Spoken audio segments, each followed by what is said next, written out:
Darla Owens sat in the small break room of her office, staring blankly at her untouched cup of coffee. The chatter of her colleagues faded into a dull hum as she felt the weight of the past few months press against her chest. At 39, Darla had always prided herself on her efficiency and dedication as an office administrator. She was the person who solved problems, organized chaos, and made things happen. But lately, the relentless pressure of juggling deadlines, managing expectations, and navigating workplace politics had taken its toll. Her world, once carefully balanced, now felt like it was teetering on the edge of collapse. The breaking point came on a Tuesday afternoon. Darla had been in a meeting, presenting quarterly updates to her team, when the words on her slides blurred together. Her heart raced, her hands trembled, and suddenly the air felt too thick to breathe. She stumbled over her words, the room spinning around her. Whispers and concerned glances from her colleagues did nothing to ground her. Instead, they only heightened her anxiety. Within moments, Darla excused herself and fled to the restroom, where she locked herself in a stall and broke down into tears. That day marked the beginning of a journey Darla never anticipated. The weeks that followed her breakdown were a blur of doctor visits, therapy sessions, and uncomfortable conversations with her manager about taking medical leave. For someone who had always been the rock for others, admitting she needed help felt foreign and unsettling. But as her therapist gently reminded her, acknowledging vulnerability was the first step toward healing. During her recovery, Darla immersed herself in learning about mental health. She read books, attended support groups, and journaled extensively about her feelings and experiences. What struck her most was how many others shared similar struggles, people who, like her, had been consumed by the demands of their daily lives until they reached a breaking point. It was during one of these quiet evenings, sitting at her kitchen table with a notebook in hand, that Darla had an epiphany. What if her experience could be a catalyst for change? What if she could help others find balance before they reached the point of collapse? With a renewed sense of purpose, Darla began laying the groundwork for what would become her nonprofit organization, Balance Within Reach. The idea was simple yet profound: provide resources, workshops, and support to help individuals manage their mental health while navigating the challenges of daily life. Darla envisioned a space where people could share their stories, learn practical coping strategies, and feel less alone in their struggles. The early days were daunting. Darla had no experience running a nonprofit, and the fear of failure loomed large. But each time doubt crept in, she reminded herself of the promise she had made during her recovery. No one else should have to endure what she had. Fueled by this determination, she poured her energy into building the foundation of her organization. She attended networking events, reached out to mental health professionals, and used her administrative skills to create a structured plan for launching her initiative. When Balance Within Reach officially launched, Darla hosted a small community event to introduce the organization's mission. She spoke candidly about her own struggles, sharing the story of her breakdown and recovery with an honesty that resonated deeply with the audience. Tears welled in her eyes as she looked out at the faces of those who had gathered: mothers, fathers, young professionals, retirees, all seeking support and understanding. The event was a success, and it marked the beginning of something much larger than Darla had anticipated. Over the months that followed, Balance Within Reach grew rapidly. Workshops on stress management, mindfulness, and work-life balance became popular, and the organization began partnering with local businesses to offer mental health training for employees. Running the nonprofit wasn't without its challenges. Darla often found herself facing the same pressures she had experienced in her previous job: tight deadlines, endless tasks, and the need to balance multiple priorities. But this time, she approached her work differently. She practiced what she preached, prioritizing self-care and setting boundaries to protect her mental health.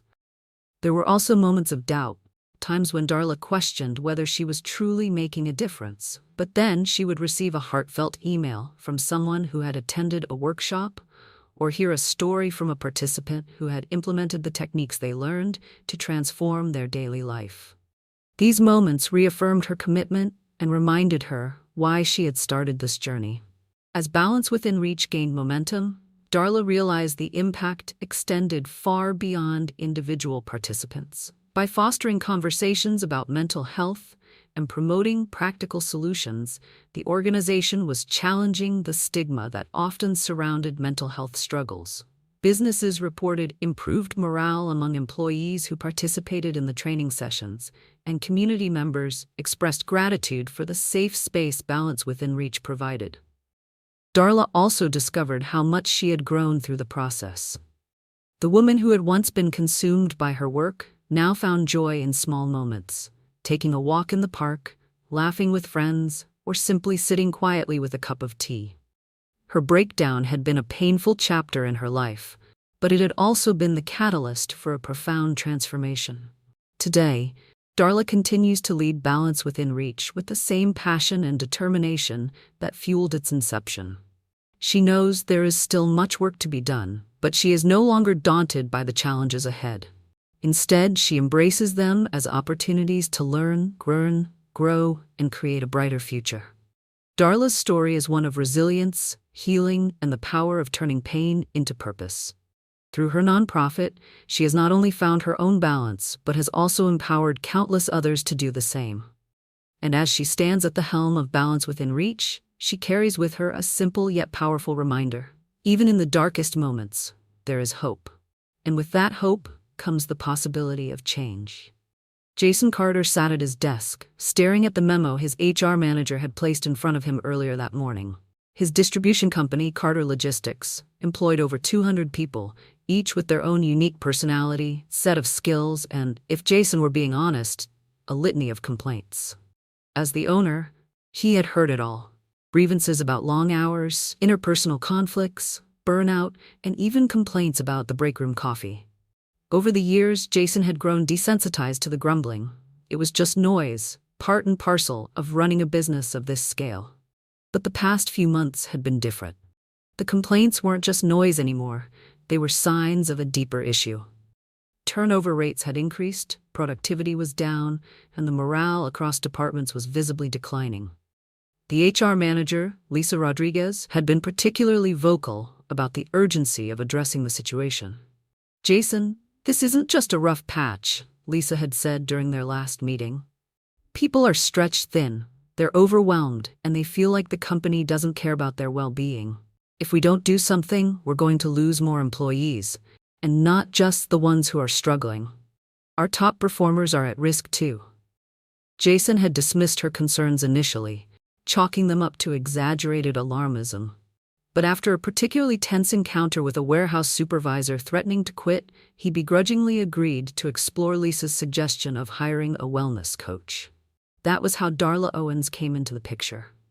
When Darla walked into Jason's office, she was greeted with a firm handshake and a skeptical glance. Jason, a grizzled businessman in his late 40s, prided himself on being pragmatic and results-driven. He wore his skepticism like armor, and Darla could sense it immediately. "Thank you for coming, Miss Owens," Jason began, motioning for her to sit across from him. "Lisa speaks highly of your work, and I respect her opinion. But I'll be honest, I'm not entirely convinced this is what my company needs." Darla smiled, unfazed by his bluntness. She had encountered resistance before. Skepticism was a natural response to the unfamiliar. "I appreciate your honesty, Mr. Carter," she replied. "It's not uncommon for people to have reservations about new approaches, especially when it comes to mental health and wellness. But I'm here to help, not to push an agenda." Jason leaned back in his chair, arms crossed. "Help is good, but I run a business, Ms. Owens. I need results.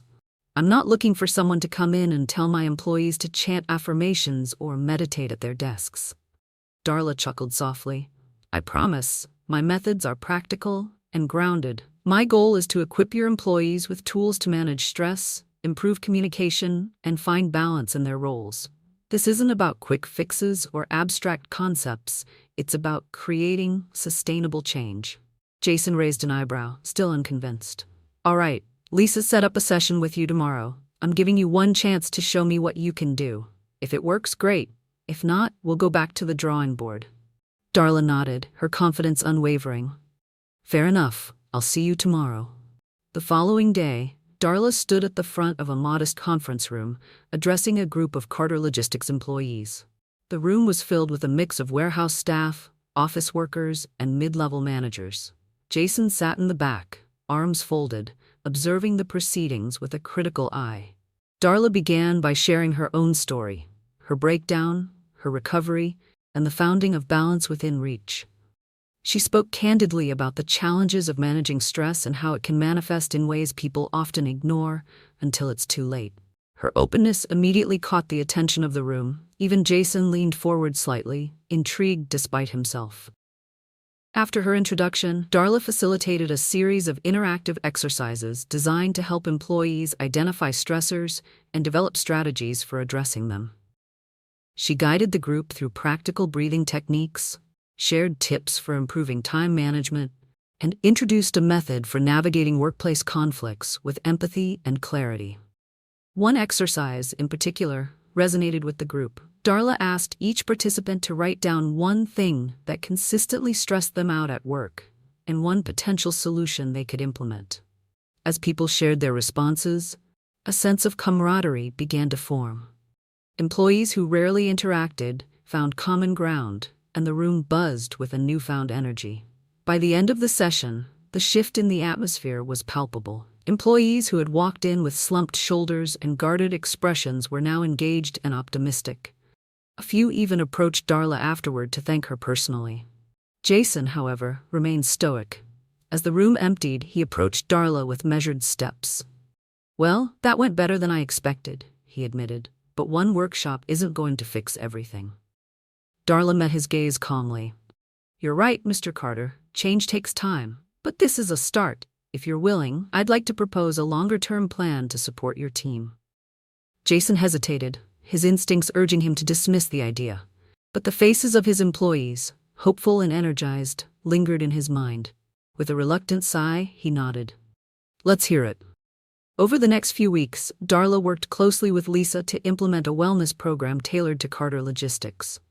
The program included monthly workshops, one-on-one coaching sessions, and an anonymous feedback system for employees to voice their concerns. Darla also trained team leaders on recognizing signs of burnout and creating a supportive work environment. Jason remained skeptical, but allowed the program to proceed, largely because of the positive feedback from his staff. Employees reported feeling more valued, and productivity began to improve. One warehouse worker even told Jason, "That session we did with Darla, it helped me figure out how to talk to my supervisor without getting so worked up. Things are a lot smoother now." Despite the growing evidence of the program's success, Jason couldn't shake his reservations.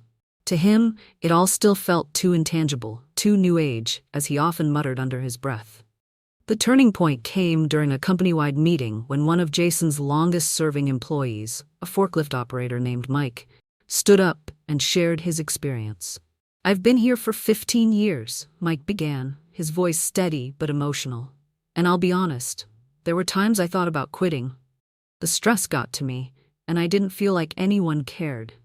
But this program, it's made a difference. For the first time, I feel like the company's investing in us, not just the bottom line." Jason felt a lump form in his throat as he listened. Mike's words were raw and unfiltered, and they struck a chord Jason hadn't realized was there. Later that day, Jason sought out Darla. For the first time, his demeanor was less guarded. "I owe you an apology," he said. "I didn't believe in this program when we started, but I can see now that it's making a difference. Thank you." Darla smiled, her eyes reflecting understanding and gratitude. "It's not about me, Mr. Carter. It's about creating a culture where people feel seen and supported, and you made that possible by giving this a chance." As Carter Logistics continued to embrace the wellness program, the company experienced a remarkable transformation. Turnover rates decreased, collaboration improved, and employees reported higher levels of job satisfaction. Jason, once a hardened skeptic, became one of the program's biggest advocates, even participating in workshops himself. For Darla, working with Carter Logistics was a testament to the power of perseverance and belief in her mission. She had turned her personal pain into a purpose that was now touching lives in ways she could have only dreamed of. And for Jason, It was a reminder that sometimes the best solutions come from unexpected places. Through Darla's guidance, he not only rediscovered the humanity in his business, but also found a renewed sense of purpose as a leader. Jason Carter had always been the kind of man who kept his emotions locked away, viewing them as distractions from the responsibilities of running a successful business. But as the culture at Carter Logistics began to shift, Jason found himself grappling with feelings he didn't know how to process. The wellness program had improved morale, reduced turnover, and even helped resolve some of the long-standing issues between departments. Yet, amidst the positive changes, Jason felt an unexpected surge of frustration bubbling beneath the surface. He couldn't pinpoint exactly what was bothering him. Perhaps it was the realization that his stoic approach to leadership had been flawed all along. Or maybe it was the growing awareness of just how deeply stress and burnout had affected him personally. Whatever the cause, Jason knew he needed help, not just for his employees, but for himself. One afternoon, Jason knocked on Darla's office door. She had been spending more time on site at Carter Logistics to oversee the wellness program and provide ongoing support to the team. Darla looked up from her laptop, surprised but pleased to see Jason standing there. "Jason," she said warmly, motioning for him to sit. "What can I do for you?" Jason hesitated, his usual confidence replaced by an uncharacteristic vulnerability. "Darla, I need your advice. I've been struggling lately. With everything that's been happening, the changes, the feedback from employees, it's been hard for me to figure out how to handle my own frustrations. I don't want to undo the progress we've made here, but I also don't know how to redirect these feelings." Darla nodded empathetically. "It's not uncommon, Jason. When a workplace culture shifts, it can stir up a lot of emotions, especially for someone in your position. You've been carrying the weight of this company for years, and now you're facing a new way of leading. It's bound to bring up some challenges." Jason leaned forward, his hands clasped tightly. "So, what do I do? I'm not the kind of guy who sits in a circle and talks about his feelings." Darla smiled gently. "You don't have to sit in a circle, but I do think it would help to talk to someone outside the company who can provide an objective perspective. I can recommend a few excellent counselors and coaches who specialize in working with business leaders like you." Jason sighed, running a hand through his hair. "I never thought I'd be the one needing this kind of help." "There's no shame in it," Darla replied. "Seeking support isn't a sign of weakness, it's a sign of strength. You've already taken the hardest step by admitting you need it." Jason nodded slowly. "All right, let's do it. Give me the names." Within a week, Jason had his first session with a counselor Darla recommended.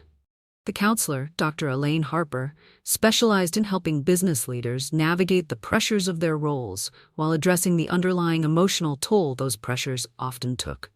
Initially, Jason was guarded, treating the sessions like another business meeting, efficient, goal-oriented, and devoid of personal depth.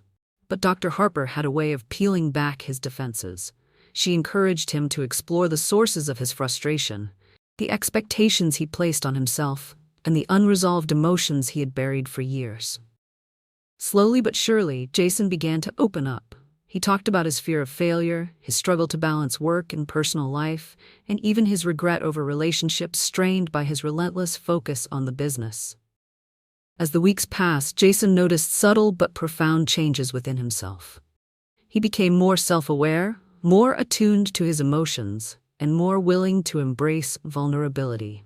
The tools he learned in counseling, mindfulness techniques, communication strategies, and methods for setting healthy boundaries helped him approach both his work and his personal life with a renewed sense of clarity. Darla couldn't help but notice the transformation in Jason. He seemed lighter, more approachable, and even, dare she say it, optimistic. During their conversations, he spoke openly about his sessions with Dr. Harper and the insights he had gained. "You know," Jason admitted one day, "I used to think all this wellness stuff was just fluff. But now I get it. It's not about fixing people, it's about giving them the tools to manage life better. I wish I'd understood that sooner." Darla smiled.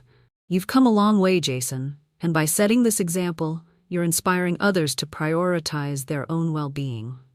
Jason nodded thoughtfully. "Speaking of others, I've been talking to some of my peers, other business owners who've been struggling with the same issues we had here. I told them about you and the work you're doing. Don't be surprised if you get a few calls." Darla's eyes widened in surprise. "Jason, that's incredible. Thank you for spreading the word." "It's the least I can do," Jason said. "You've helped me and my company more than I ever thought possible. If others can benefit from your work, I want to make sure they know about it." True to Jason's word, Darla began receiving inquiries from other business owners. They were intrigued by the success story of Carter Logistics and eager to implement similar wellness programs in their own companies. The demand quickly grew beyond what Darla could handle on her own, prompting her to make a pivotal decision. It was time to expand. Darla hired a team of skilled professionals, including counselors, wellness coaches, and organizational consultants, to join Balance Within Reach. Each new team member brought unique expertise, allowing the organization to offer a wider range of services, from leadership coaching to tailored workshops for specific industries. As her business grew, Darla remained deeply involved, ensuring that the organization stayed true to its mission of providing practical, accessible solutions for mental health and well-being. She also worked closely with her team to develop innovative programs that addressed emerging workplace challenges, such as remote work stress and digital overload. Jason, now a staunch advocate for workplace wellness, became one of Darla's biggest supporters. He shared his story at industry conferences, highlighting the impact of Balance Within Reach on his company and his personal growth. Through his advocacy, he not only helped Darla reach new clients, but also contributed to a broader cultural shift in how businesses approached mental health. The partnership between Jason and Darla blossomed into a friendship built on mutual respect and a shared commitment to positive change. Jason often joked that he was Darla's unofficial marketing director, a title he wore with pride. As the years passed, both Jason and Darla reflected on how far they had come. Jason had transformed from a skeptical, hardened businessman into a leader who valued empathy and connection. Darla had turned her nonprofit into a thriving organization that was making a tangible difference in workplaces across the region. Their journeys were a testament to the power of resilience, collaboration, and the willingness to embrace change. Together, they proved that even in the most challenging circumstances, there was always room for growth, and that by supporting one another, individuals and organizations alike could achieve extraordinary things. The end, please help our channel to grow by like and subscribe. It would be greatly appreciated. Thank you.